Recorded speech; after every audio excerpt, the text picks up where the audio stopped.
লাশ সম্মুখে নিয়ে আপনাদের কাছে দণ্ডায়মান হয়েছি, দাঁড়াইছি। আমার জ্যাঠা হায়াতে থাকাকালীন অবস্থায় অনেক মানুষের সাথে ঘোরাফেরা করছে, ব্যবসা বাণিজ্য করছে। আজকে মালিকের ডাকে সাড়া দিয়ে তিনি দুনিয়ার বাড়িঘর মায়া মহব্বত ছেড়ে ওই দুঃখের কবরে সাথী হয়ে গেছে। আমার জ্যাঠার জন্য সকলে দোয়া করবেন।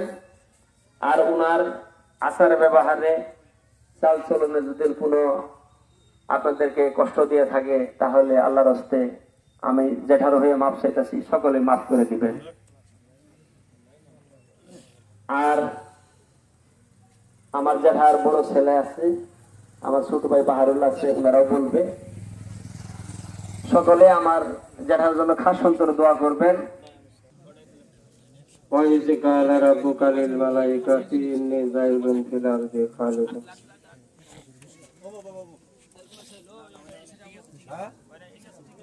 قَالُوا أَتَجْعَلُ فِيهَا مَن يُفْسِدُ فِيهَا وَيَسْفِكُ الدِّمَاءَ وَنَحْنُ نُسَبِّحُ بِحَمْدِكَ وَنُقَدِّسُ لَكَ قَالَ إِنِّي أَعْلَمُ مَا لَا تَعْلَمُونَ।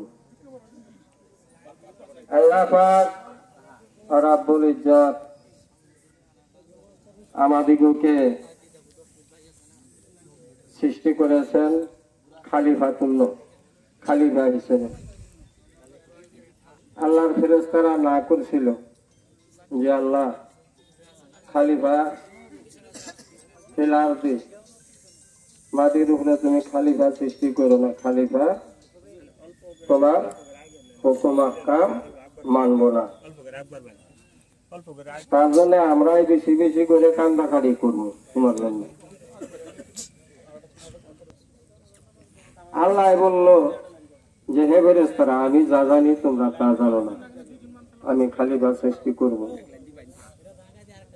সৃষ্টি করার পরে আল্লাহ পাক রব্বুল আলামিন কোরআন শরীফে বলেছেন, ওমা খালাকতুল জিন্না ওয়াল ইনসা ইল্লা লিয়াবুদুন, আমি জিন ইনসান সৃষ্টি করেছি একমাত্র আমার ইবাদতের জন্য। আজকে আমরা দুনিয়া আইছি,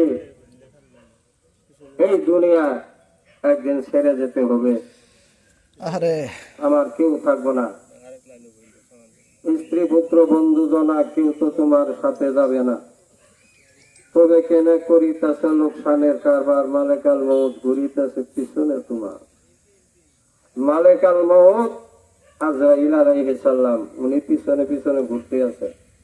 সুবিধা পালেই কিন্তু আমার জানটা কবজ করে নেব। যার জন্য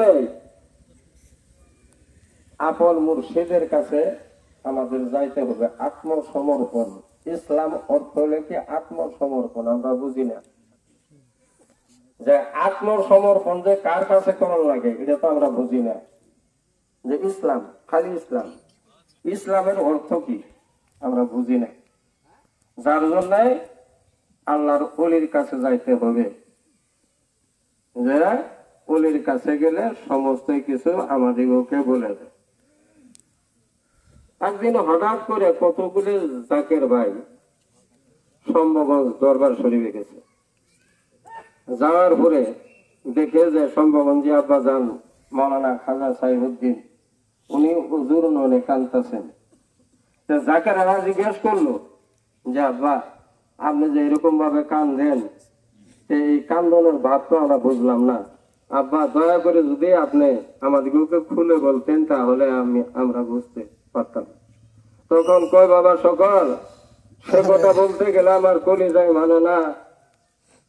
বাবা তোমার অমুক জাকের ভাই আজ কয়েকদিন গত হয়ে যাও অন্ধকার কবরে সাথী হয়ে গেছে, তার কথা আমরা বলতে পারি না। তখন জাকেররা জিজ্ঞাসা করলো যে আব্বা তাহলে ওনার কবরের হাল কি?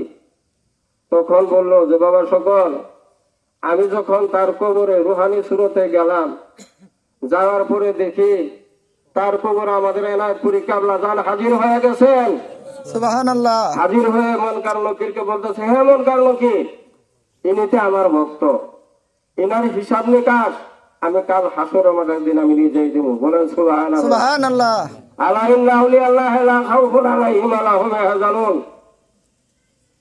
আল্লাহর ওলিদের কোনো ভয় নাই, কোন জায়গায় যান চিন্তাযুক্ত হবেন না, জনজ্ঞান হবেন না।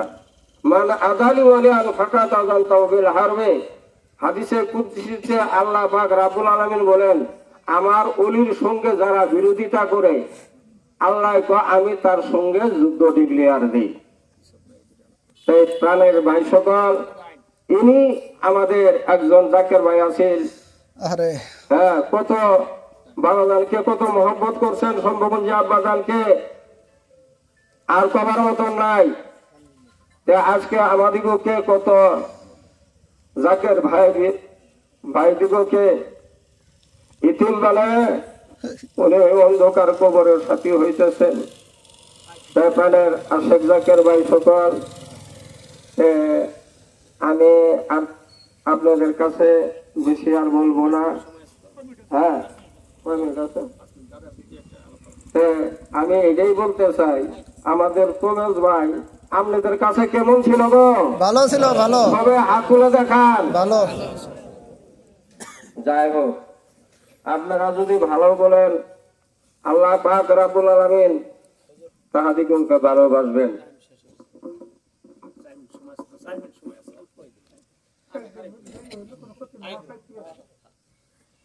আসসালামু আলাইকুম ওয়া রাহমাতুল্লাহি ওয়া বারাকাতুহু। আজকের এই জানাজার নামে সমবেত এই অঞ্চলের মুরব্বিয়ান সকল, আমার জাকের ভাই সকল, এখন তো বেশি কথা বলার সময় না, আমাকে অনুরোধ করা হয়েছে দুটি কথা বলার জন্য। আমি শুধু ঘটনা বলে শেষ দেই। মানুষ অনেক সময় দেখা যায় যে ভালো মানুষও দুনিয়ার থেকে বিদায় হওয়ার আগে বহুত কষ্ট করে দুনিয়ার মুখে। অনেক ভালো মানুষ আমি সচক্ষে দেখেছি, আমার জীবন অনেক দেখেছি। অনেক ভালো মানুষ দুনিয়ার থেকে বিদায় নেওয়ার আগে বহুত কষ্ট হয়। এই প্রসঙ্গে কথাটা বলি, আমাদের সম্মুখ লালপুর দরবার শরীফের এক জাকের ভাই নাম ছিল এনায়েত আলী। এনায়েত আলী যখন সম্মুখগঞ্জ খাজা এনায়েতপুর ছেড়ে সম্মুখগঞ্জে আসেন, তখন ওই লালপুর দরবার শরীফ কেনার টাইমে এনায়েত আলী সমস্ত সম্পত্তি বিক্রি করে দরবার শরীফে দিয়ে দিয়েছিলেন, দিয়ে দরবার থেকে গেলেন। নিজের অংশ সমস্ত সম্পত্তি বিক্রি করে সম্মুখ খাজা হাতে দিয়ে দিলেন দরবার শরীফ কেনার জন্য, আর তিনি দরবার থেকে গেলেন, বাড়িতে গেলেন না। সেই লোকটা মানে মোটামুটি বয়স হওয়ার পরে অসুস্থ হয়ে পড়লেন, তার প্যারালাইসিস হয়ে গেল।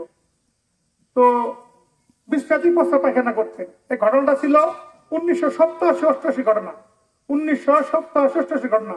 তখন আমি লালপুর দরবার শরীফে আমি ছিলাম। আমি যে 87 গেছি, 88 1 বছর ছিলাম সম্মুখ লালপুর দরবার শরীফ। ওই সময় ঘটনা আমি সচক্ষে দেখেছি।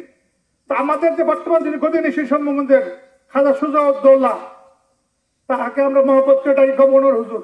এই বর্তমান গদিনিশী তিনি আব্বা তাকে জিজ্ঞাসা করলেন, আব্বা এনায়েত ভাই খুব ভালো লোক, সে দরবার কেনার টাইমে এই লালগুটি কেনার টাইমে সমস্ত সম্পত্তি বিক্রি করে দরবার দান করলেন, দরবার থেকে গেলেন।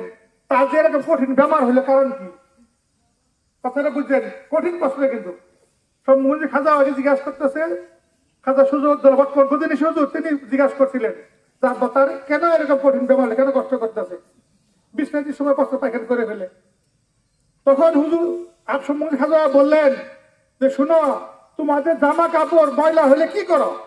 আরে তো বললেন যে আব্বা সাবান ছোড়াতে সাফ করি, সাবান সাফ করি।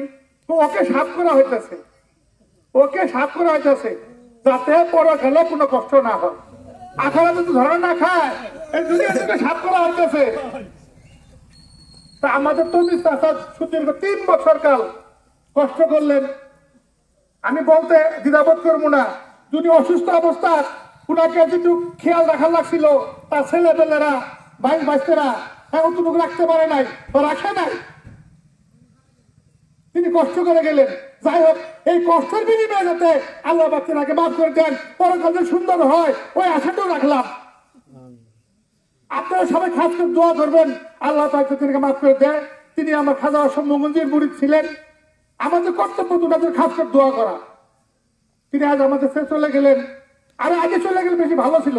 দুনিয়া তো শান্তির জায়গা না, আরামের জায়গা না, কষ্টের জায়গা। দুনিয়া কঠিন জায়গা, কষ্টের জায়গা, দুনিয়া সুখ শান্তির জায়গা নয়।